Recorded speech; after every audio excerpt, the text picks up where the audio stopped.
வணக்கம். 3 மணி செய்திகளுக்கு வரவேற்பது நான் நந்தா. முதலில் இந்த நேரத்திற்கான தலைப்புச் செய்திகளை பார்க்கலாம். கல்வி உதவித்தொகைக்கான வருடாந்தர குடும்ப வருமான உச்சவரம்பை 2.5 லட்சத்திலிருந்து 8 லட்சம் ரூபாயாக உயர்த்த வேண்டும். பிரதமர் மோடிக்கு எழுதியுள்ள கடிதத்தில் முதலமைச்சர் மு க ஸ்டாலின் வலியுறுத்தல்.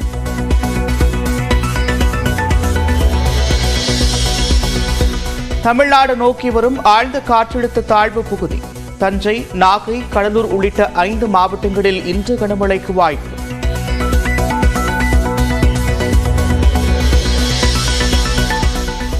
தஞ்சை, கடலூர் உள்ளிட்ட 6 மாவட்டங்களுக்கு நாளை ஆரஞ்சு நிற எச்சரிக்கை. சிவகங்கை, ராமநாதபுரம், திருச்சி உள்ளிட்ட 11 மாவட்டங்களில் நாளை கனமழை பெய்ய வாய்ப்பு.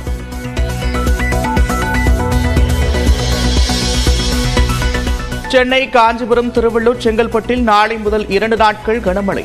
வானிலை ஆய்வு மையம் கணிப்பு.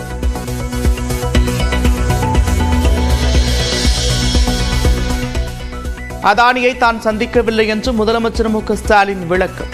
அதானி மீதான நாடாளுமன்ற கூட்டுக்குழு விசாரணைக்கு பாஜக, பாமக ஆதரவளிக்குமா என்றும் கேள்வி. தமிழ்நாட்டுக்கு அதுக்கு எந்தவித சம்மந்தமும் கிடையாது. என்னை அவர் சந்திக்கவில்லை, நான் அவரை பார்க்கவும் இல்லை. இதை விட வேறு விளக்கம் தேவையா? இப்பொழுதும் சொல்றேன். அதானி விவகாரத்தில் நாடாளுமன்ற கூட்டுக்குழு விசாரணையை ஆதரிக்க தயார் என்று அன்புமணி அறிவிப்பு. மின்வாரிய ஊழல் குறித்து சிபிஐ விசாரணைக்கு தமிழக அரசு தயாரா என்றும் கேள்வி.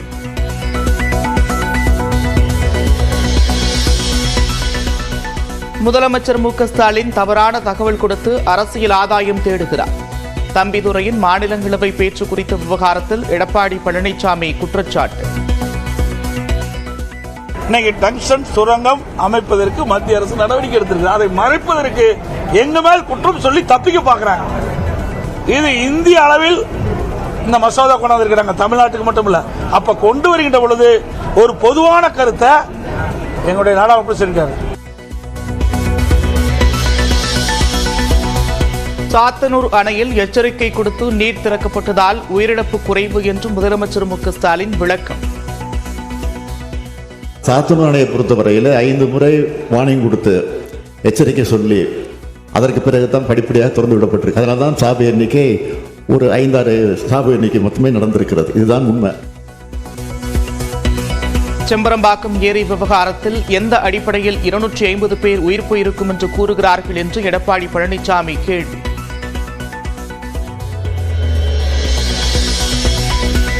முல்லை பெரியாறு அணை பராமரிப்புக்கு அனுமதிக்காதது குறித்து கேரள அதிகாரிகளுடன் பேசி நடவடிக்கை. எதிர்க்கட்சித் தலைவர் எடப்பாடி பழனிசாமியின் கோரிக்கைக்கு நீர்வளத்துறை அமைச்சர் துரைமுருகன் உறுதி.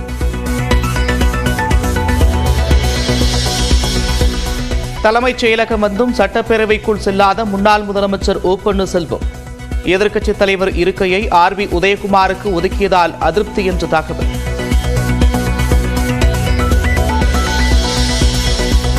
தமிழ்நாடு சட்டப்பேரவையின் 2 நாள் நிகழ்வுகள் நிறைவு. தேதி குறிப்பிடாமல் அவை ஒத்திவைப்பு.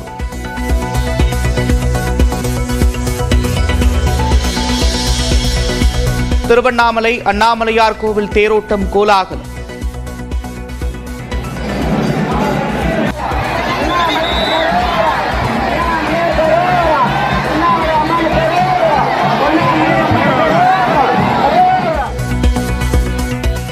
மாட வீதிகளில் பக்தி பரவசத்துடன் மகாரதி வடம் பிடித்து இழுத்து வரும் பக்தர்கள். ஹர ஹரோ ஹர சிவ சிவ ஹர ஹரோ ஹரா அண்ணாமலை ஈசனுக்கு ஹர ஹரோ ஹரா ஹர ஹரோ ஹரா சிவ சிவ ஹர ஹரோ ஹரா இந்திரலிங்க ஈசனுக்கு ஹர ஹரோ ஹரா.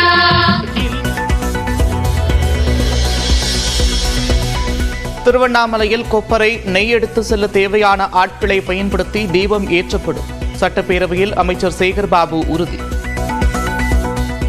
மனித சக்திகளை பயன்படுத்தி இந்த கார்த்திகை தீபம் சான்றோர்களால் துவக்கப்பட்ட இந்த தீபம் இந்த ஆண்டும் எரியாத திருக்கோயில்களுக்கு விளக்கேற்றுகின்ற இந்த முதல்வர் இந்த தீப திருவிழாவிலும் மலையின் உச்சியின் மீது தீபம் எரியும். விழுப்புரம், திருச்சியிலிருந்து திருவண்ணாமலைக்கு சிறப்பு ரயில்கள் நாளை மறுநாள் முதல் இயக்கப்படும் என்று தெற்கு ரயில்வே அறிவிப்பு.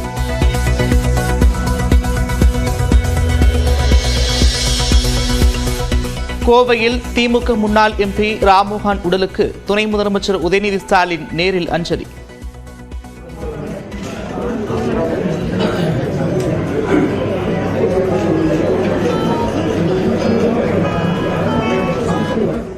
குடும்பத்தினரை சந்தித்து ஆறுதல் கூறினார்.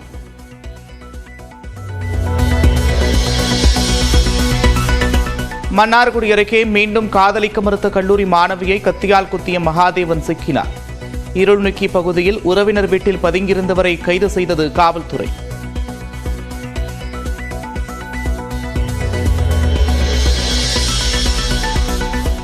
ராணிப்பேட்டையில் பள்ளி வகுப்பறையில் மயங்கி விழுந்து உயிரிழந்த மாணவி சக மாணவிகளுடன் பேசிக் கொண்டிருந்த போது மயங்கி விழுந்த பதற வைக்கும் சிசிடிவி காட்சிகள்.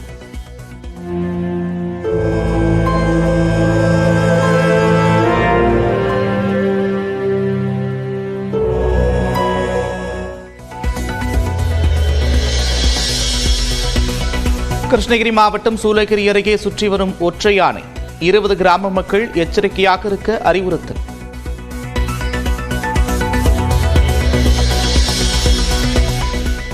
மதுரையில் விசிக கொடிக்கம்பு விவகாரத்தில் கிராம நிர்வாக அலுவலர் பரமசிவம் பணியிடை நீக்கம். கிராம உதவியாளர் பழனி பாண்டியையும் பணி நீக்கம் செய்து உத்தரவிட்டார் ஆட்சியர் சங்கீதா.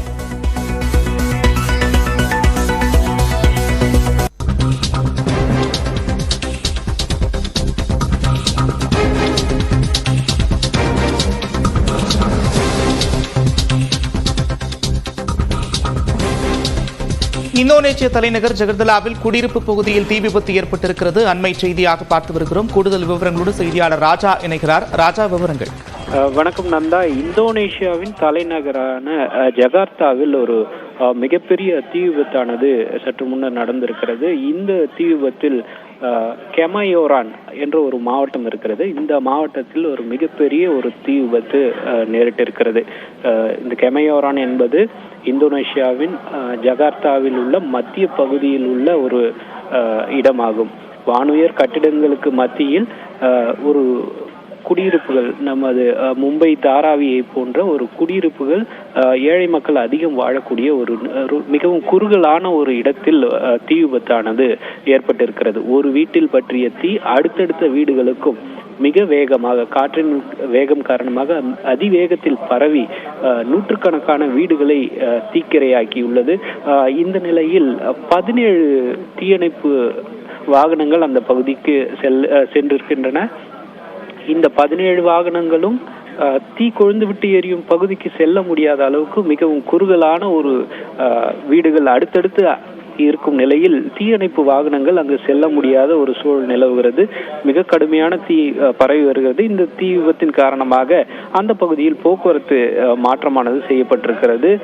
வாகன ஓட்டிகள் மிகவும் பாதுகாப்பாக அந்த பகுதிகளை கடந்து செல்ல அறிவுறுத்தப்பட்டிருக்கிறது. ஜகார்த்தாவில் அண்மையில் தான் இது போன்ற ஒரு ஆலையிலும் மிகப்பெரிய தீ விபத்து ஏற்பட்டிருந்த நிலையில் தற்போது கெமயோரான் பகுதியில் மிகப்பெரிய தீ விபத்து. இதுவரை உயிரிழப்புகள் எதுவும் பதிவாகவில்லை என்பது குறிப்பிடத்தக்கது. நன்றி ராஜா, விவரங்களுக்கு.